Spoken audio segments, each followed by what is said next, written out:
Nagsagawa ng market monitoring ang mga taga-Department of Agriculture at Department of Trade and Industry sa Pasay. Detalye tayo sa ulat on the spot ni Bernadette Reyes. Bernadette? Rafi, ilang tindahan ng gulay dito sa Cartimar Market sa Pasay ang pinaniniwalaan ng Department of Agriculture na nagbebenta ng smuggled na gulay. Sa market monitoring ng DA at DTI ngayong araw, ilang imported na gulay ang nakita at hinihinalang smuggled. May basihan raw ang DA para sabing smuggled ang ilang imported na gulay.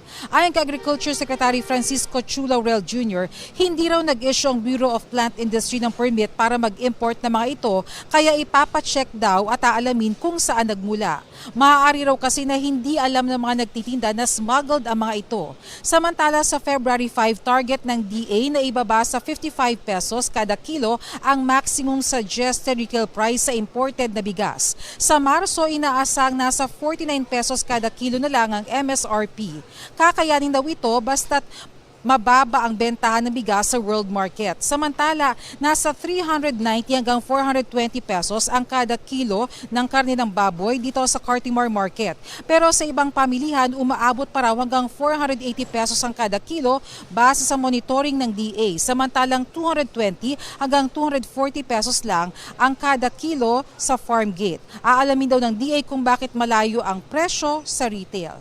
Rafi, bukod dito sa mga susunod na linggo ay inaasa magpapatupad na ng panibagong guidelines sa labeling ng mga bigas ang Department of Agriculture. Rafi? Bernadette, nakakasunod ba sa maximum suggested retail price yung mga rice retailer?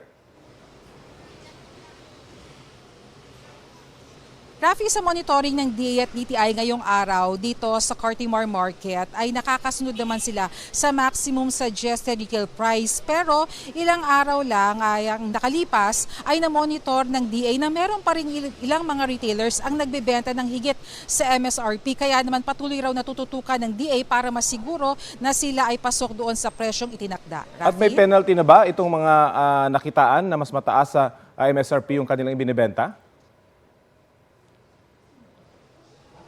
Rafi, sa ngayon ay inaabisuhan pa lamang ng Department of Agriculture yung mga retailers na mataas sa MSRP yung kanilang presyo at pinapapalitan nila yung presyo. Pero sa mga susunod na linggo ay maglalabas na raw ng guidelines ang Department of Agriculture at doon nakasaad na kailangan na ng kanilang compliance. At kapag ito ay napatupad na, ay magiging stricto na raw ang kagawaran sa pagpapatupad nito.